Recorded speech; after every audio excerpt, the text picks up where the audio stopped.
Noticias.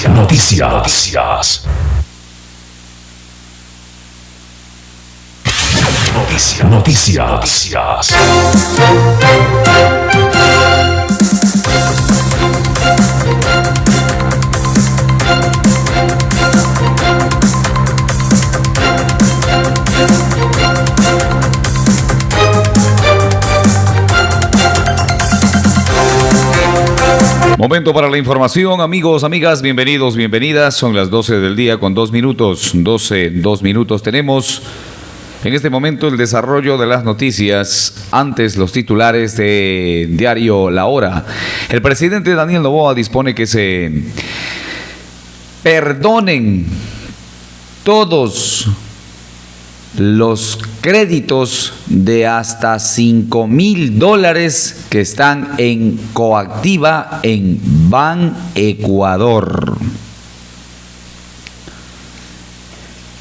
Entre enero y marzo de lo que va de este año, se recibieron más de 1.300 millones en remesas de los migrantes ecuatorianos. Coca-Cola Sinclair vuelve a paralizarse y se anuncia compra de energía a Colombia para evitar apagones. En el juicio de Fernando Villavicencio, testigo dio los nombres de los generales que no habrían atendido los requerimientos de seguridad. Explosivos, detonaciones y manifestaciones hoy, 2 de julio en Quito. Son las 12:04, 12:04. Titulares de Metro Noticias Ecuador. Sujetos se movilizaban con más de 1 millón de dosis de cocaína en un vehículo en el sur de Quito.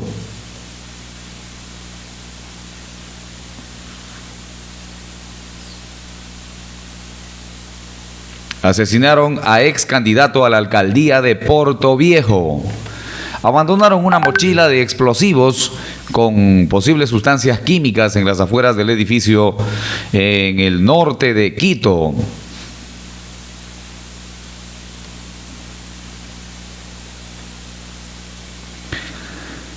Con tutores, así cualquiera escapa. Rescatan a perrito que asfixiaron en Tumbaco. Son las 12:05. Delincuente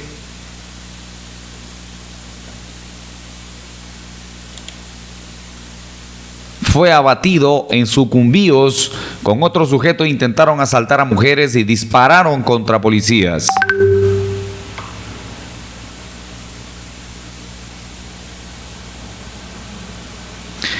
Si uno de ellos huye, le hago responsable al ejército.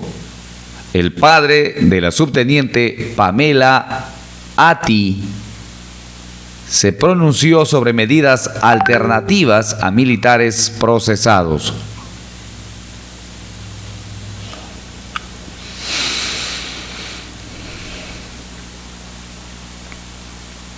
Entre estas y otras noticias, vamos a revisar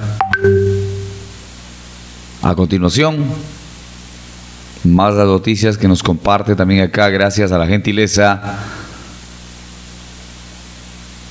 de nuestro amigo José Galo Mestanza desde la capital ecuatoriana. Son las 12:06.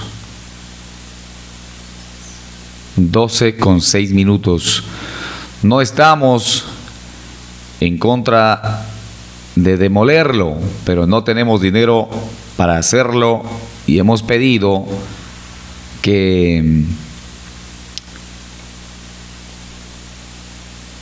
y hemos perdido nuestro hogar, dicen los dueños del edificio Fantasía. El inmueble de 14 pisos debe ser demolido por una peligrosa inclinación. En el 2023 fue desocupado. Bueno, esto es en la ciudad Perla del Pacífico, en la ciudad de Guayaquil. Son 18 los propietarios del edificio Fantasía del inmueble de 14 pisos ubicado en la avenida 9 de octubre entre Esmeraldas y José Mascote. Los dueños de los departamentos y Suites piden ayuda para demoler la alta estructura que presenta una peligrosa inclinación. Escuchemos. Si hay alguien interesado en comprar de forma simbólica, porque ya es verdad, no lo vamos a vender como que fuera un edificio bien hecho, pues no. Alguien que tenga ese dinero para poder invertir ahorita en una demolición, le va a quedar un terreno que, discúlpeme, es una mina. Todo lo que puedan poner ahí como negocio es algo que va a producir mucho dinero. La ubicación. Exacto. Ahorita tal vez es el problema de que hay que tumbarlo, pero construyen lo que sea ahí y eso es dinero. Entonces, si por medio de este medio hay alguien que diga, nosotros se lo compramos, bienvenido sea. Ofrézcanos. Estamos atentos y estamos de acuerdo con poder salir y no ocasionar más daños a nadie. Ella compró hace aproximadamente unos 2-3 años. Nunca por nunca ella va a venir, una persona que vive en los Estados Unidos, que quiere pasar el resto de su vida acá en su Ecuador y se toca con esto que ya está, tiene un expediente en la comisaría de municipal. Es una migrante. Sí.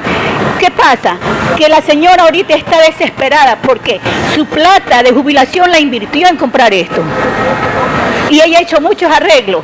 Y que ahora le dicen, y el susto más grande de ella, es que le dicen que tiene que pagar el derrumbamiento. Imagínense que nos digan una cantidad exorbitante, que tras que pierde su vivienda, pierde su dinero de jubilación, encima le queda una deuda.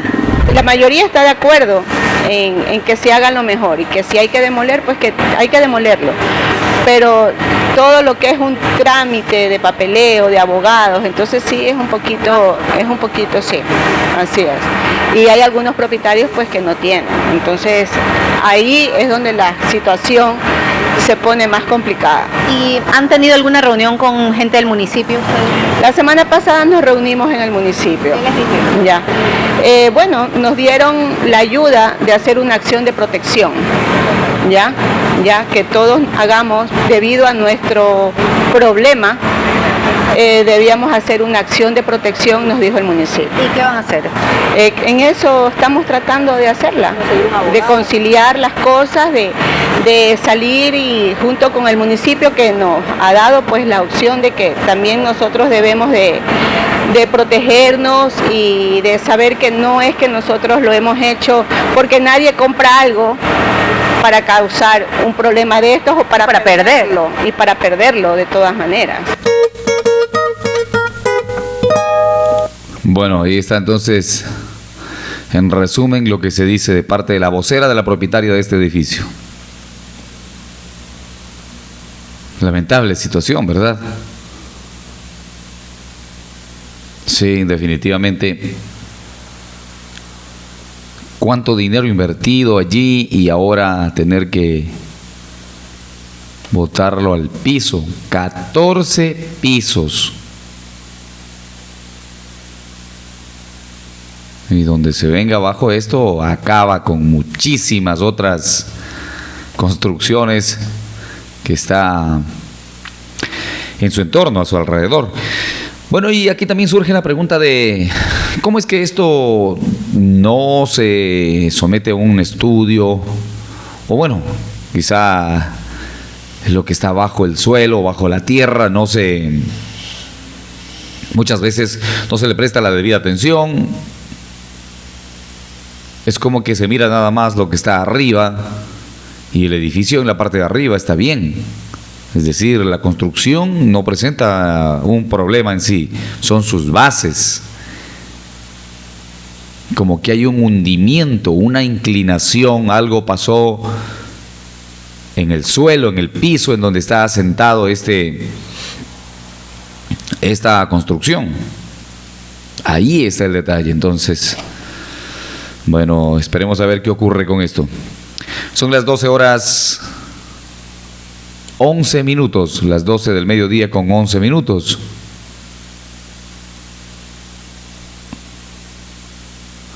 Algunas vías se cerraron por las manifestaciones contra el retiro del subsidio al combustible, entre otros reclamos en la capital de los ecuatorianos.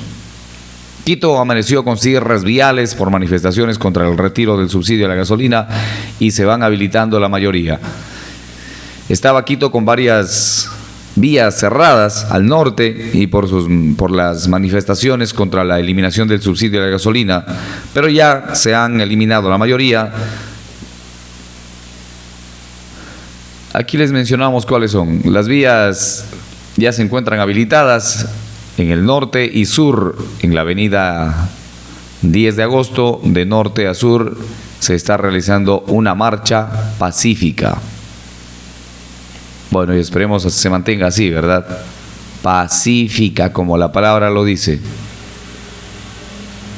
Vinculan al expresidente Correa y Solís por presunto peculado en concesión del puerto de Manta. Continúan los escándalos. ¿Cuándo va a parar esto? El expresidente Rafael Correa y el exministro de Transporte y Obras Públicas, Walter Solís, fueron implicados en un presunto caso de peculado relacionado con la concesión del puerto de Manta a la empresa Desarrollo de Negocios Agencias Universales, AGUNSA. La vinculación fue realizada por el fiscal de Manabí, Paco Delgado Intriago, quien remitió el caso a la Fiscalía General del Estado, dado que ambos implicados gozan de fuero de Corte Nacional de Justicia. En la investigación se consolidaron los expedientes, uno por tráfico de influencias y otro por peculado. La asambleísta Adriana García Mejía, de Gente Buena, contribuyó a la investigación con una acción de fiscalización señalando diversas irregularidades. Según García, la concesión del puerto habría causado un perjuicio al Estado de aproximadamente $23 millones. García presentó 33 conclusiones sobre las condiciones del contrato de concesión del puente de Manta y 21 recomendaciones dirigidas al gobierno y a las entidades de control. Una de las conclusiones indica que desde la concesión de la Terminal Internacional del Puerto en 2016, la Autoridad Portuaria de Manta ha registrado déficits recurrentes. Además, destacó que los ingresos generados por el 20% de la infraestructura administrada directamente por la Autoridad Portuaria de Manta, con sus superiores a los obtenidos por el 80% de la infraestructura delegada a la empresa Terminal Portuaria de Manta, TPM Sociedad Anónima. El fiscal delegado Intriago señaló que se consolidaron los dos expedientes debido a la existencia de dos informes de la Contraloría General del Estado con coincidencias en los objetos y personas involucradas, cubriendo el periodo del 1 de enero del 2015 al 30 de abril del 2018. Uno de estos informes presenta indicios de responsabilidad penal, sugiriendo que el exministro Walter Solís estaba al tanto de las actividades relacionadas con la concesión del puerto a AGUNSA, la cual fue autorizada por el expresidente Rafael Correa. El fiscal de Manabí remitió el caso a la Fiscalía General del Estado para que, en el marco de sus competencias, investigue las acciones y omisiones de Rafael Correa, Walter Solís y otros funcionarios involucrados en esta trama. 12 horas con 16 minutos. Son las 12 horas 16 minutos. Detienen a militares que habrían intentado ingresar celulares y dinero a La Roca. Bueno, ya lo mencionamos el día de ayer. ¿Quiénes son los militares detenidos? Los militares detenidos son el subteniente Jonathan Pavón, el sargento Julio Caicedo, los cabos Edgar Flores, William Valle, Cristian Méndez, Juan Titula, Walter Villacta, Gastón Cedeño y Hernán Espinosa. El Servicio Nacional de Atención Integral de Personas Adultas Privadas de la Libertad y Adolescentes Infractores, SNAI, confirmó la aprehensión de los militares. Sin embargo, aún no han emitido un pronunciamiento sobre esta novedad. Por su parte, una fuente de las Fuerzas Armadas indicó que los celulares eran de uso personal de los uniformados, pero que se está investigando. Minutos después, a través de un comunicado, indicaron que el día 29 de junio, en horas de la tarde, se realizó la revisión de pertenencias del personal militar que se encontraba en el área de descanso dentro del Centro de Reclusión Social número 3, Guayas. En dicho procedimiento se hallaron artículos y equipos prohibidos en posesión del personal militar que realiza la seguridad. Por este motivo, el personal militar fue detenido para investigaciones, indica parte del escrito. Los 9 miembros de las Fuerzas Armadas fueron llevados a la Fiscalía del Cuartel Modelo y se encuentran a la espera de la audiencia de formulación de cargos. Son las 12:18.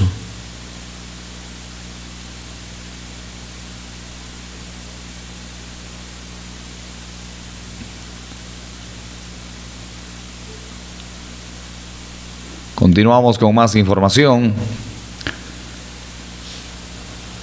Militares de las Fuerzas Armadas encuentran túneles en la cárcel de Cotopaxi. Personal de las Fuerzas Armadas descubrió túneles en la cárcel de Cotopaxi utilizados para ingresar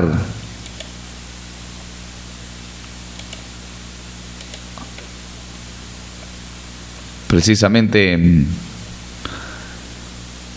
Miembros de las Fuerzas Armadas del Ecuador encuentran varios conductos tipo túnel en el Centro de Privación de Libertad de Cotopaxi.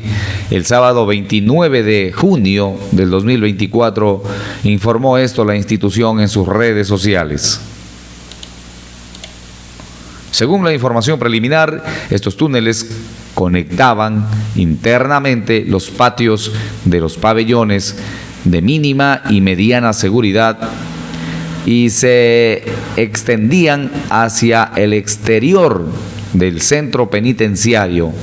Estos ductos superan el filtro de salida 1 y la torre de control salida 2, dirigiéndose a un hotel en la vía a Saquicilí, en la provincia de Cotopaxi.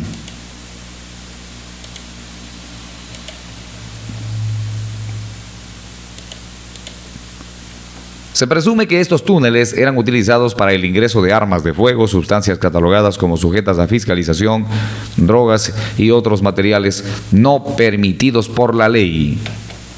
En las fotos compartidas por el ejército ecuatoriano se observan ductos suficientemente grandes para que personas puedan transitar por ellos. Las autoridades competentes ya están notificadas de estos hallazgos para que puedan tomar las medidas correctivas, agrega la publicación. Mire nomás usted. Pero esto es increíble. No, pues esto no se puede creer. Mire usted. Estos túneles no están solamente de tierra, no está solamente cavado en la tierra. Si se pueden ver aquí las fotos, es realmente un trabajo sumamente bien hecho, planificado, con personal calificado, mano de obra, profesionales más claro en este tipo de actividades. 12:21, son las 12:21. ¿Qué está pasando? Nos preguntamos todos. Pero la respuesta difícilmente se encuentra. ¿Cómo es que estas mega construcciones se dan? ¿Será que no nadie más se percató de esto? Bueno, continuamos con las noticias, queridos oyentes. Son las 12 horas 22 minutos, 12 con 22 minutos. El presidente Daniel Noboa dispone que se perdonen los créditos atrasados de hasta $5,000 que están en coactiva en Ban Ecuador. Todos los créditos de hasta $5,000 y que estén en coactiva desde el 2016 a la fecha deberán ser condonados. Además, se anuncia que se refinanciará el resto de operaciones vencidas de Ban Ecuador. El Fondo Monetario Internacional en septiembre del año anterior ya alertaba que las condonaciones de deudas en la banca pública no han dado resultado. Han provocado más problemas y debería eliminarse como medidas de alivio financiero. A través de un video en redes sociales este 2 de julio del año en curso, el presidente Daniel Noboa anunció lo siguiente: he dado la disposición a Ban Ecuador para que no te cobre más que todas las operaciones coactivas de hasta $5,000 desde el 2016 hasta la fecha sean perdonadas. Además, vamos a refinanciar el resto de operaciones vencidas porque sabemos que pediste esto cuando tenías esperanza en el país, cuando no te imaginaste que las cosas se iban a poner tan duras por gobiernos que no te dieron garantías. Noboa asegura que se trata de un alivio financiero para todos quienes se esfuerzan diariamente para mantener emprendimientos y pagar créditos frente a todas las adversidades que se han presentado en el país, como la pandemia por el COVID-19 y la crisis de seguridad sin precedentes que vive el país hasta la actualidad. Este gobierno está contigo. Sí valoramos tu esfuerzo, tu emprendimiento y tu aporte. Que este alivio financiero sea el inicio de la tranquilidad que tanto ansías y la construcción de días mejores, recalcó. Ya se condonaron deudas de hasta $3,000 en 2022. Ban Ecuador ya hizo durante agosto del 2022 el sacrificio de condonar las deudas vencidas de menos de $3,000. Esto costó $58 millones. Pero ampliar el rango a las obligaciones de más de $3,000 y hasta $1,000, como en su momento exigían movimientos sociales, habría costado al menos 190 millones adicionales. Y eso ya no era sostenible, según el exministro de Economía Pablo Arrosemena. A ver, ampliar el rango a las obligaciones de más de $3,000 y hasta $1,000, como en su momento exigían movimientos sociales, habría costado al menos 190 millones adicionales. Tenemos que ser prudentes y consecuentes con un manejo ordenado. No se puede permitir que se ponga en riesgo el patrimonio de una institución que al día de hoy sirve para, escuchen bien, sacar adelante a los emprendedores. Qué bien se oye, ¿no? No podemos poner en riesgo el patrimonio de una institución que hoy en día sirve para sacar adelante a los emprendedores. Es lo que se dice. Condonar es condenar a los emprendedores a que nadie les quiera volver a prestar, dijo en su momento Arrosemena. Incluso Arrosemena recalcó tajante que desde el Ministerio de Economía no iba a dar el aval para esa medida. Las condonaciones de deudas no han servido y son un riesgo financiero, ha mencionado el Fondo Monetario Internacional. En su informe de evaluación sobre el sistema financiero ecuatoriano, elaborado por el Fondo Monetario Internacional FMI en 2023, se recomendó eliminar las expectativas de condonación de deudas en la banca pública. Las condonaciones han sido medidas recurrentes en el sistema financiero estatal, de acuerdo con el organismo multilateral, pero no han solucionado en nada los problemas del sector productivo como el agropecuario. Al contrario, han incentivado un mal comportamiento de pago.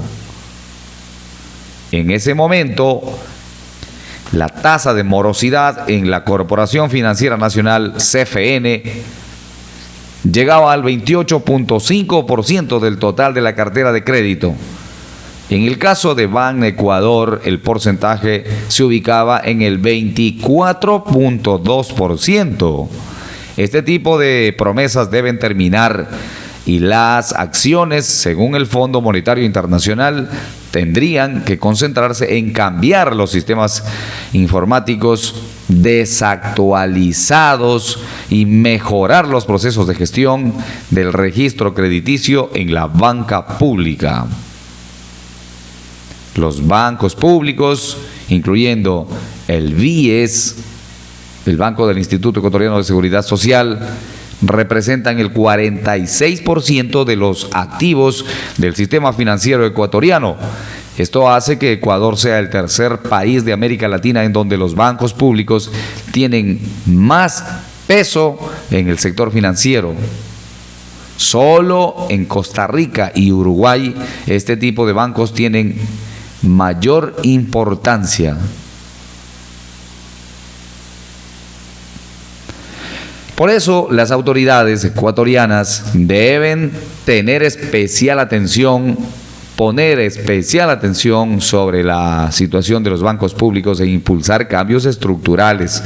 Sin embargo, las recomendaciones del Fondo Monetario Internacional no se han implementado o se lo ha hecho en temas mínimos. 12:29. Aquí también viene nuestra opinión.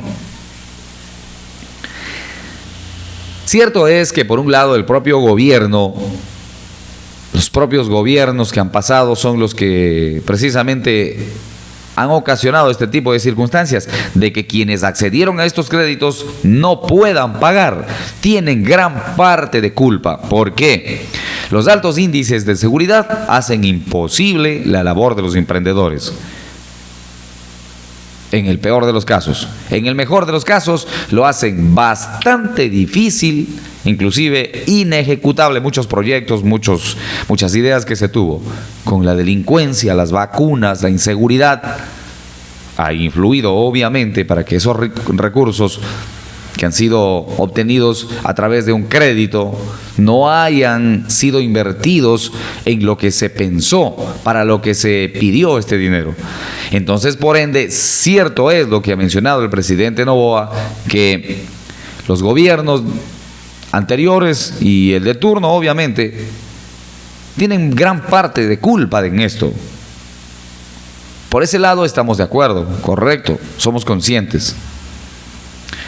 Pero por otro, creemos también, como una persona que trabaja con créditos, que ha hecho créditos no en la banca pública, sino en instituciones financieras, creo que condonar, es decir, bueno, no pague, tampoco es lo correcto. Tampoco es lo correcto. La mayoría de ecuatorianos somos personas que tenemos dignidad y no queremos que nos regalen o nos digan, bueno, le dimos $5,000 y ya, no pague. Tengamos en cuenta que es dinero de una institución pública, es decir, dinero del Estado, en otras palabras, del país, de su gente, de nosotros. Ahora, sería posible que piense en algunas medidas, no sé si de pronto refinanciar ese crédito, flexibilidad en las medidas de cobro, aumentar los plazos, bajar los intereses o al menos decidir no cobrar los intereses y al menos recuperar el capital. Qué sé yo, habrían tantas ideas, ¿verdad? Antes de llegar a decir que ya no se les cobra. Los que deben hasta $5,000 que no paguen. Se debería inclusive hacer estudios bastante, aquí se debería analizar, precisamente con los famosos asesores de crédito y todo el análisis riguroso al que somete la banca pública, Banecuador, a sus clientes, se debería analizar. Quizá hay personas que cayeron en catástrofes, tuvieron pérdidas totales y quizá con ellos se puede aplicar esta medida de condonar, perdonar totalmente. Pero habrá otro sector que sí estará en capacidad de pagar, qué sé yo, a un plazo un poco más largo. Quizá reducir el monto en los intereses. O por último, en el último de los casos, decir que paguen el 50% de la deuda y que el 50% al fin el gobierno o la banca, en este caso Banecuador, los exonera de este pago, los condona. Pero bueno, son palabras del presidente. Y a pesar de que están las observaciones del FMI, que bueno, eso poco me interesa porque todo lo contrario, estas situaciones a la mayoría de ecuatorianos incomoda. Eso sería lo de menos. Pero recordemos que este es dinero también de los ecuatorianos. Eso hay que tomar muy en cuenta también. Entonces, esperemos que esto sirva de algo, ¿verdad? Porque así, ¿hasta cuándo? ¿Hasta cuándo vamos a estar así? El Estado debería garantizar por todos los frentes, debería garantizar la labor del emprendedor. Porque cierto es que muchos habrán obtenido un crédito de $5,000, se pusieron un negocio, a los 2-3 meses lo vacunaron, tuvo que cerrar y ese dinero de a poco se pierde. Otros quizá con la finalidad, con la intención, como la mayoría de ecuatorianos, somos gente buena, trabajadora, honrada, con este dinero compró algún producto, invirtió en agricultura. Y vaya a ver usted, aquí no hay garantía para nada al momento de vender los productos porque los insumos están por las nubes y al momento que usted saca su producto le pagan a precio de gallina robada, como decimos comúnmente por acá. ¿Eso quién garantiza? ¿Dónde está ese dinero? Se perdió.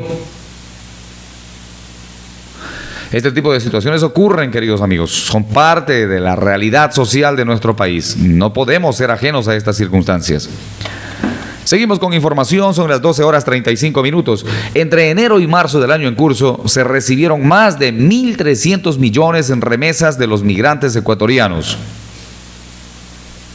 Más del 67% del monto de las remesas recibidas en el primer trimestre del 2024 llegaron desde Estados Unidos, seguido por un 16% desde España.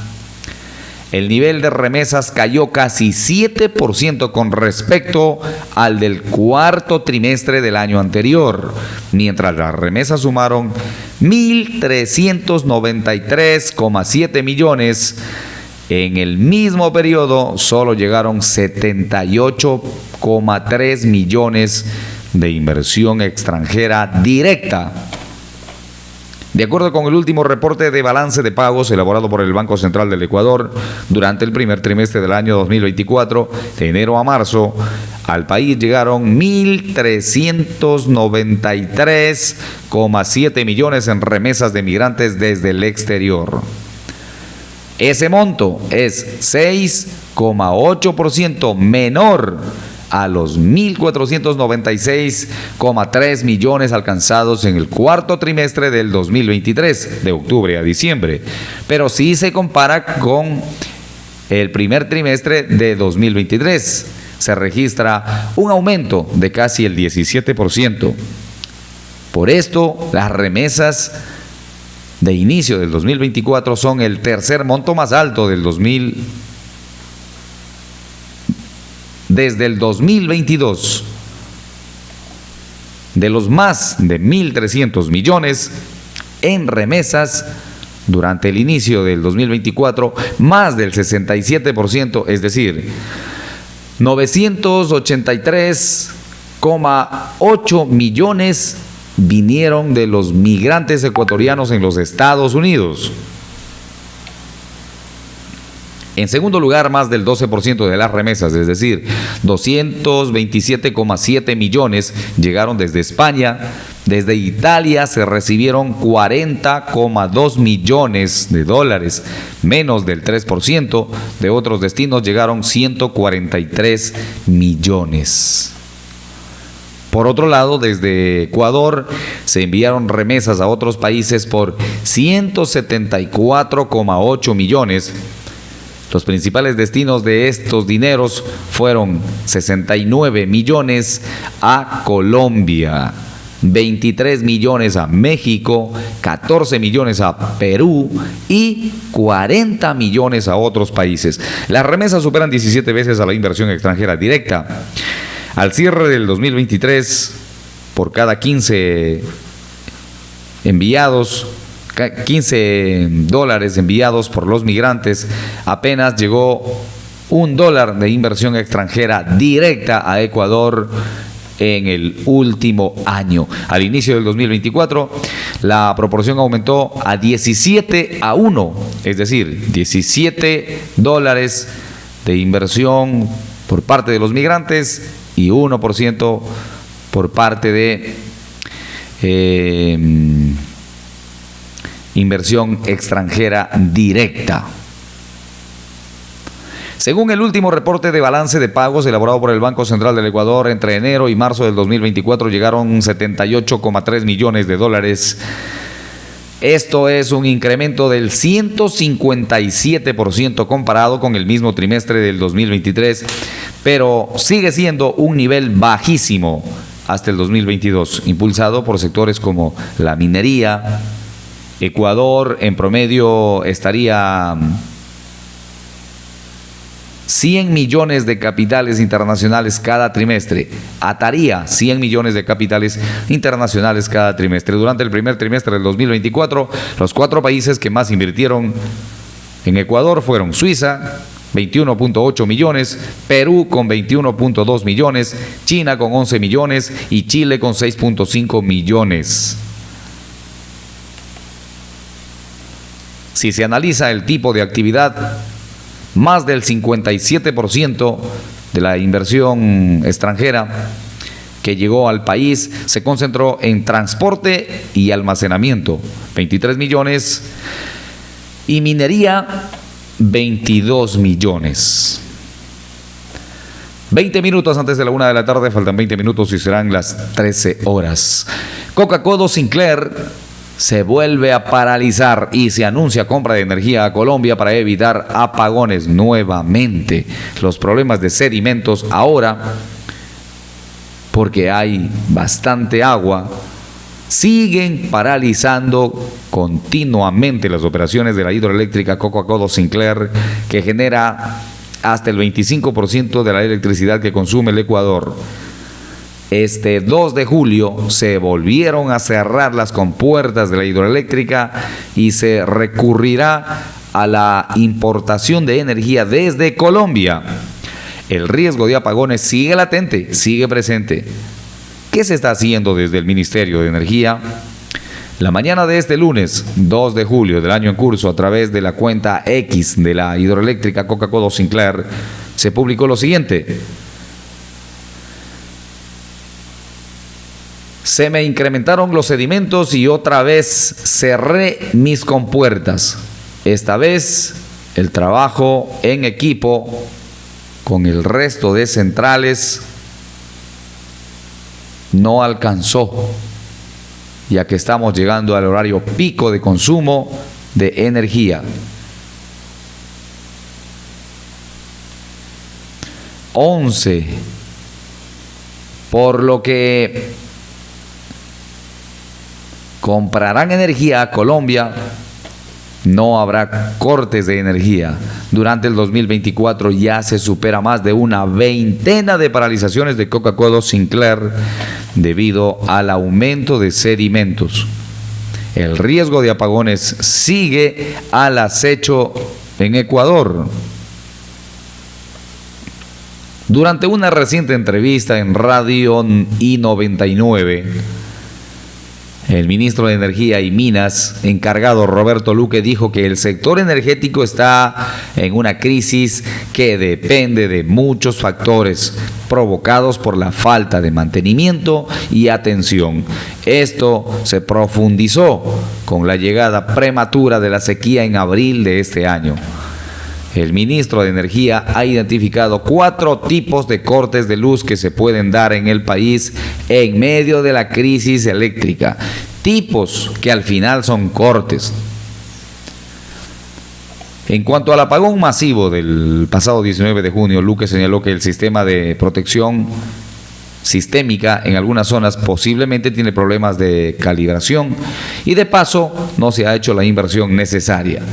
El sector energético tiene problemas en todas sus fases: generación, transmisión, distribución y, muy aparte de eso, de corrupción histórica por falta de planificación que los estamos tratando de corregir, puntualizó.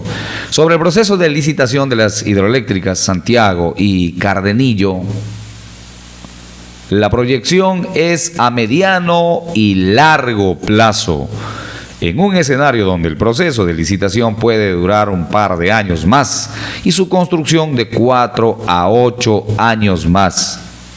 Cerca de Coca-Cola Sinclair, acerca de este tema, el ministro de Energía encargado apuntó a que el problema de sedimentos es en la captación, por lo que la central no estaría en riesgo. Además, agregó que ya está próxima a concretarse una adjudicación que se encargará de prevenir el avance de la erosión regresiva. Finalmente, Luque destacó la importancia de los embalses de las hidroeléctricas Paute y Mazar. Estos embalses funcionan como embalses reguladores que, aunque no generan muchos megavatios, sí cuentan con un gran almacenamiento de agua. Esa agua es indispensable para la regulación del sistema eléctrico del país. Los apagones de hasta 8 y 9 horas en abril del 2024, de acuerdo con Luque, se dieron por los embalses de Paute y Mazar, que se encontraban en el nivel mínimo de operación a causa de la sequía. Se contratarán 437 megavatios adicionales de electricidad. El ministro Luque aseguró que hasta el momento se ha activado 200 megavatios solo con mantenimientos y se está por contratar 437 megavatios de generación nueva. El contrato de nueva generación contempla un barco generador barcaza de 110 megavatios aproximadamente y los 337 megavatios restantes en generación térmica permanente en tierra, duales o con búnker. Luque indicó que ahora el búnker es más barato. En 2023, la Corporación Eléctrica del Ecuador, CELEC, gastó 237 millones en diésel en generación eléctrica. Esto hay que cambiarlo. La matriz energética es absurda. Estamos exportando crudo para luego importar diésel, generando una gasolina aquí a medias. El diésel en parte lo subsidiamos y en parte lo quemamos. No tiene ningún sentido lo que estamos haciendo, dijo. Por eso, la semana pasada, a través del decreto 311, se aprobó el reglamento de gas natural como incentivo de la inversión privada para la importación, la industria, el almacenamiento, transporte y comercialización de gas natural importado. Además, se comenzará a licitar campos de gas natural que están disponibles. Son las 12:46. Y en el tema, Fernando Villavicencio, testigo, dio los nombres de los generales que no habrían atendido los requerimientos de seguridad.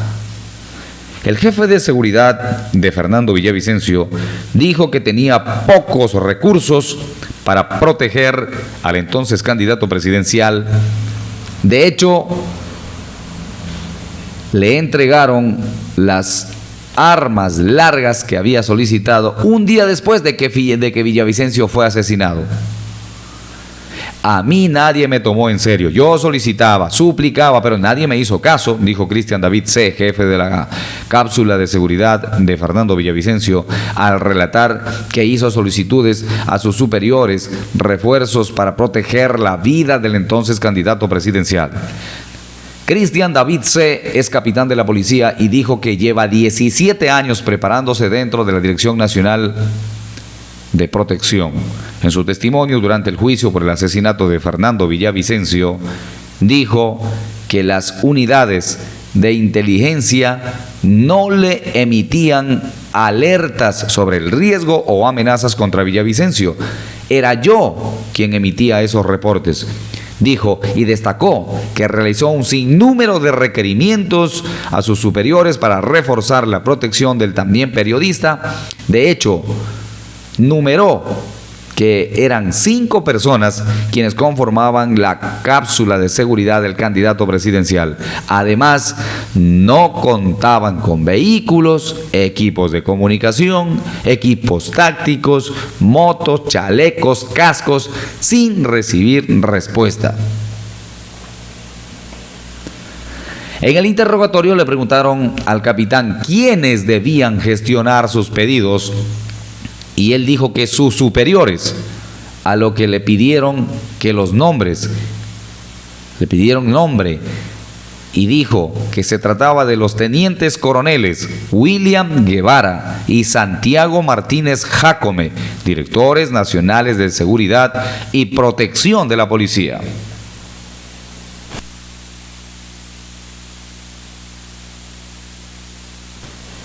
También nombró a Fausto Salinas, entonces comandante de la policía, César Zapata, actual comandante general de la policía, quien en ese entonces era director de operaciones, y Manuel Samaniego, ex director de inteligencia.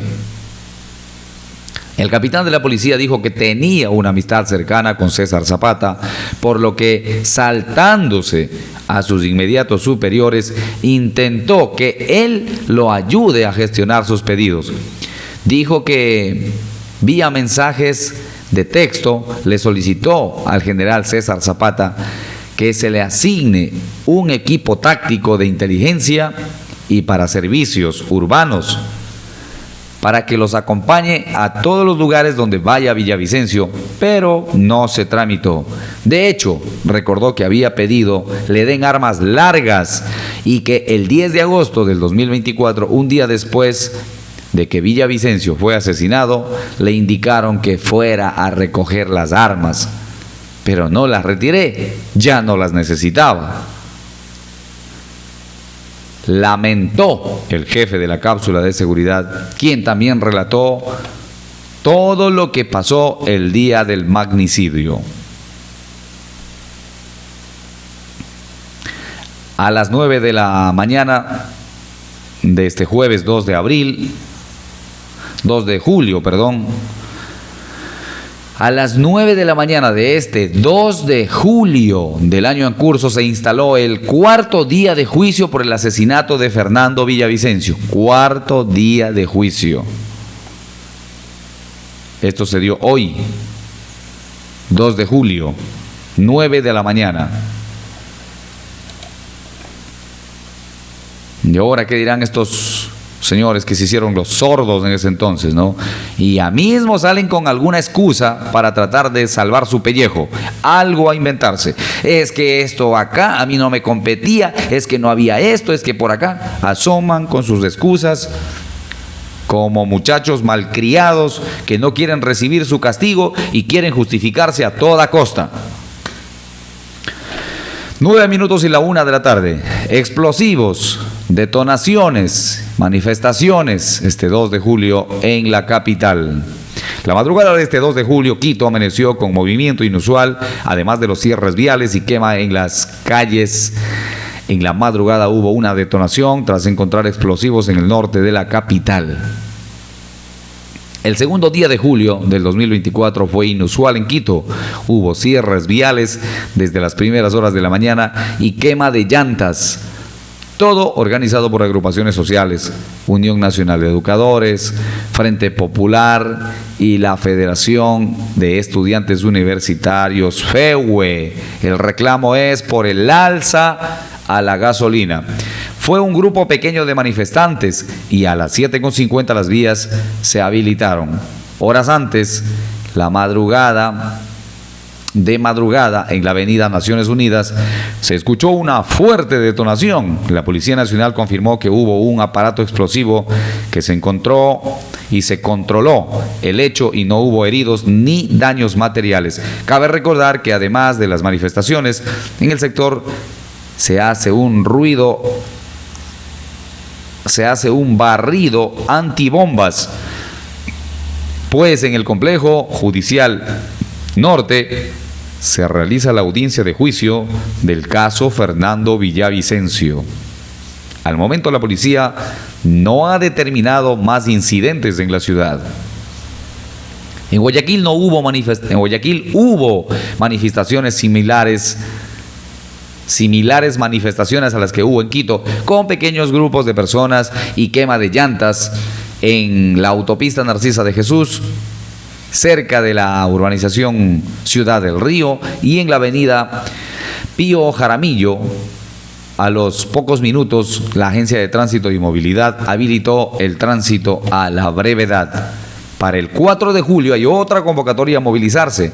La CONAIE y su representante Leonidas Diza ha indicado que no participará en estas movilizaciones.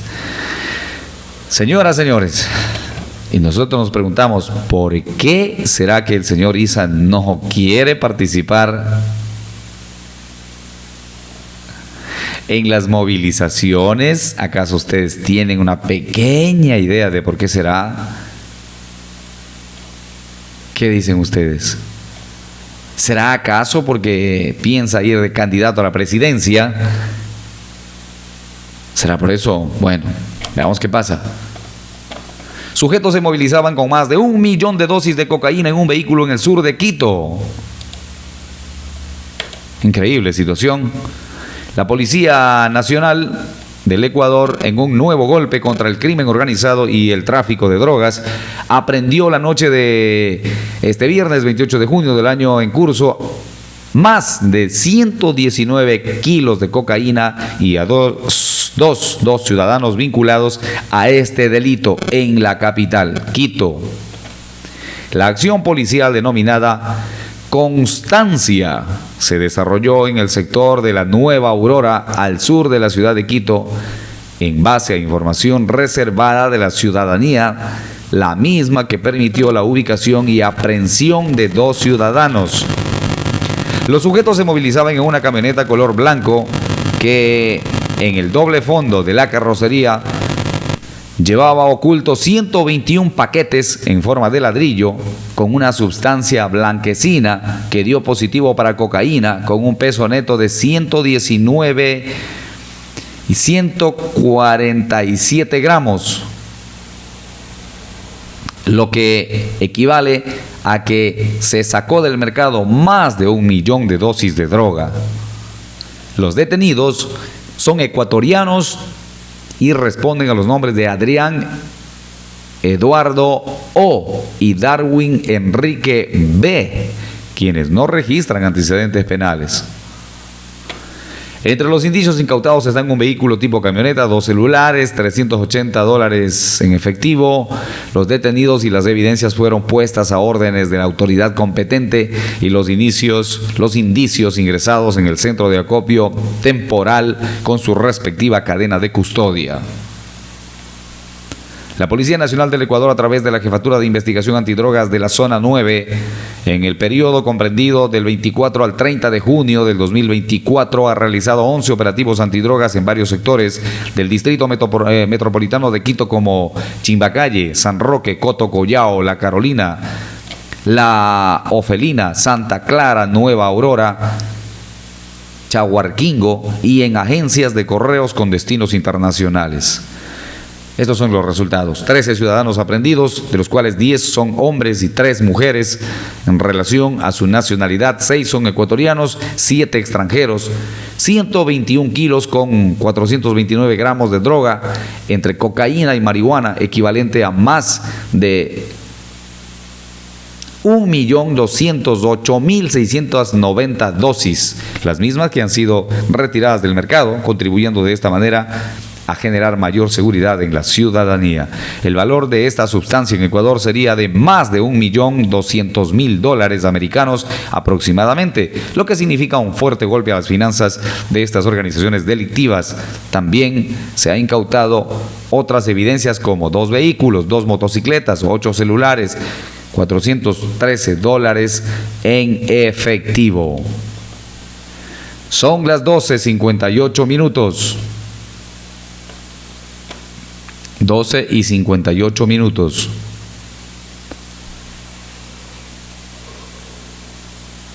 Un delincuente fue abatido en Sucumbíos. Con otro sujeto intentaron asaltar a mujeres y dispararon contra los policías. La Policía Nacional informó en redes sociales que un delincuente fue abatido en la provincia de Sucumbíos. El suceso se informó la mañana de este martes 2 de julio, luego de que unos gendarmes emprendieran una persecución contra antisociales que intentaron robar a unas mujeres. Durante una persecución a 2 antisociales que se movilizaban en una moto portando armas de fuego, quienes habían intimidado a 2 mujeres para asaltarlas, hecho sucedido en Puerto Providencia, Sucumbíos, informó la Policía Nacional. Según las autoridades, en el operativo, los implicados habrían disparado a los policías, quienes mediante el uso legítimo de la fuerza abatieron a uno de los individuos. Asimismo, informaron que se realizan las investigaciones para localizar al segundo implicado. Entre los indicios están un arma de fuego y una motocicleta.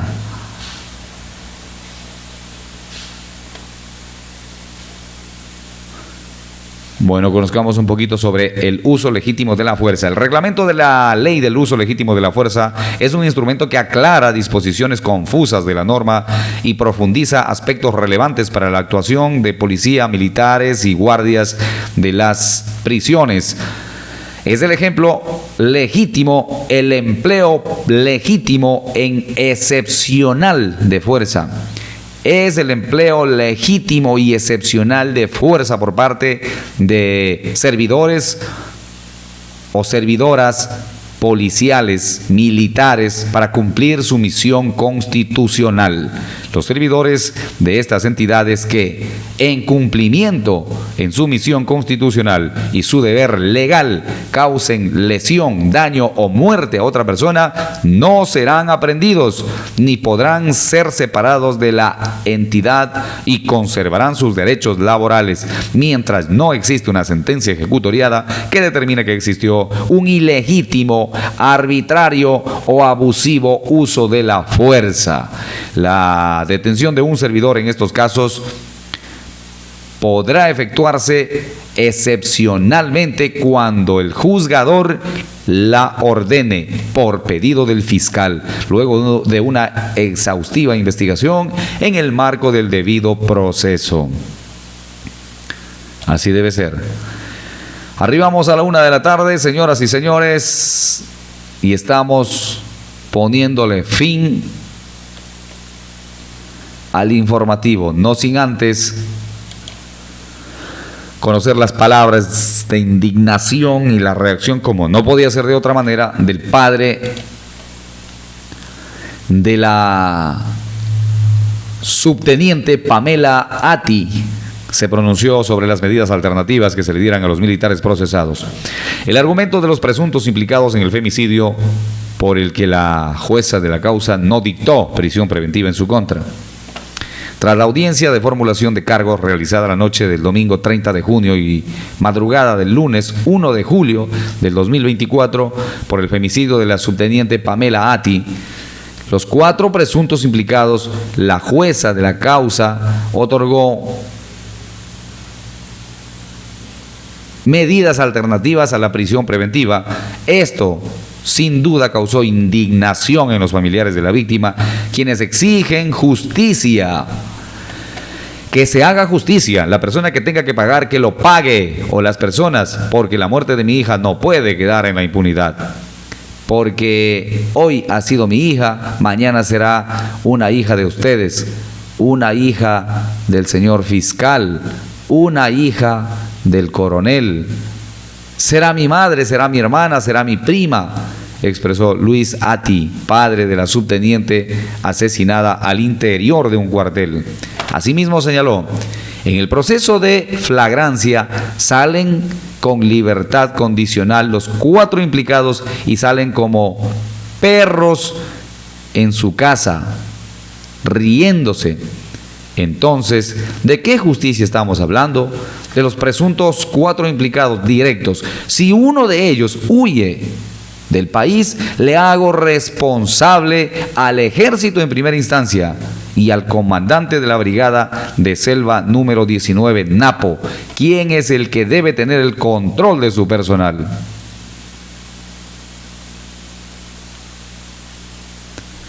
El argumento de los presuntos implicados en el femicidio. De acuerdo al padre de la subteniente Pamela Atti, señaló que los 4 presuntos implicados en el femicidio habrían señalado que ellos tenían esposa, hijos, que su carrera militar era el único elemento de sustento, que si se sometían al proceso de prisión preventiva, a ellos les iban a tramitar la baja. Por eso tal vez la jueza tomó otra alternativa, porque al principio de la flagrancia la jueza determinó que les iba a dar 30 días de prisión preventiva, explicó Atti.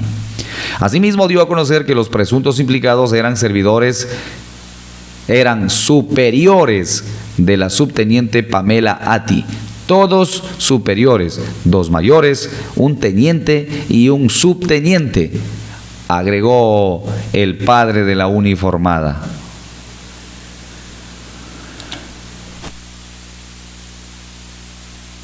Bueno, que se investigue, por favor. Esto es lo que todos queremos, que se esclarezca. Y más aún, dentro de estas instituciones, reiteramos que es una pena, es tan lamentable. Los altos mandos del ejército ecuatoriano deberían estar sumamente preocupados por esclarecer este tipo de actos que no pueden ocurrir dentro de tan honrosas y honorables instituciones como son las Fuerzas Armadas, la Policía Nacional. No puede, por ningún motivo. Nosotros sabemos que estas son instituciones garantistas del orden, la seguridad, los derechos, y no puede ser que dentro, allí, se esté dando este tipo de situaciones, y peor aún, que se esté tratando de proteger, encubrir o tapar este tipo de cosas, porque eso terminaría más aún empañando y dañando la buena imagen que deberían tener estas instituciones en nuestro país. Ahora revisamos brevemente el portal digital ND Noticias, el cual recoge noticias en su mayoría de Crónica Roja de la provincia de Los Ríos. La 1:06 p.m. Son las 13:06 p.m. Otro ex candidato a la alcaldía fue asesinado dentro de su vehículo a balazos. Es lamentable tener que compartir estas noticias siempre.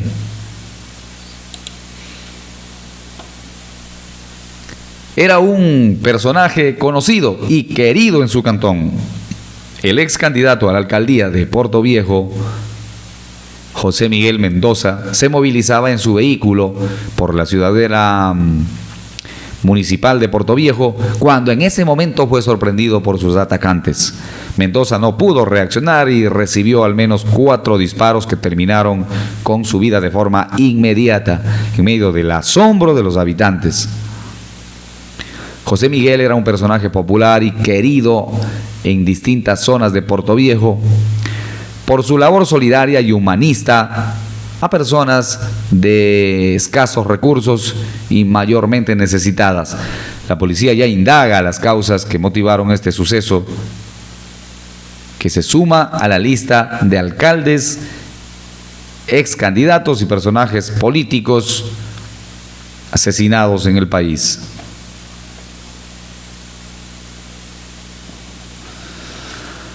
Qué pena, ¿verdad?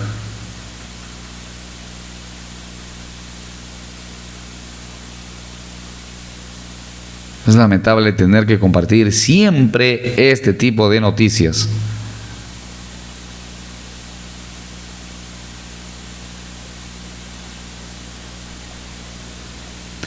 Emergencia en Quevedo.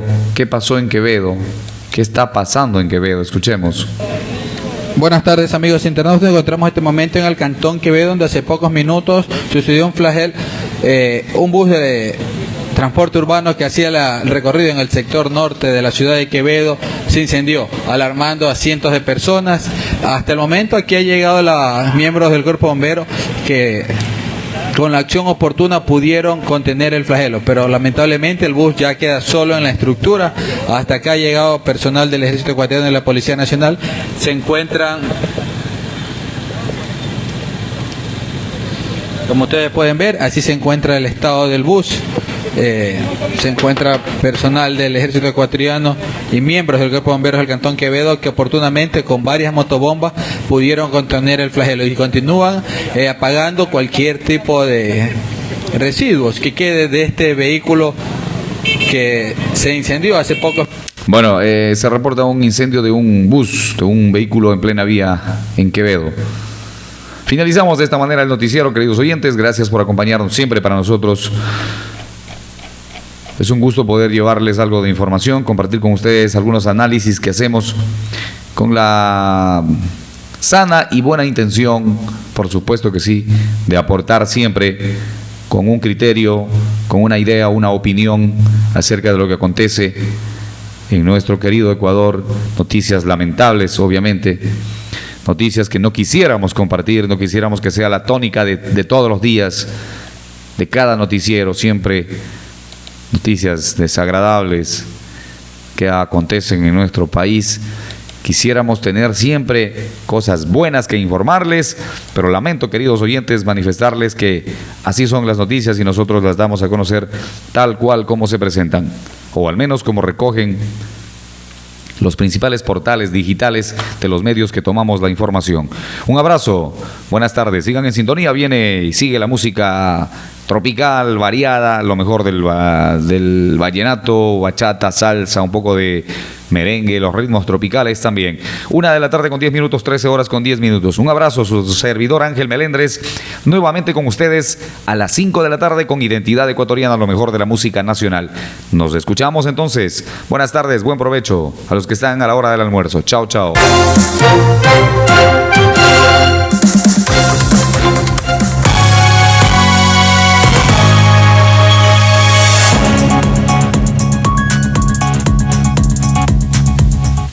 Es la 1:10 p.m.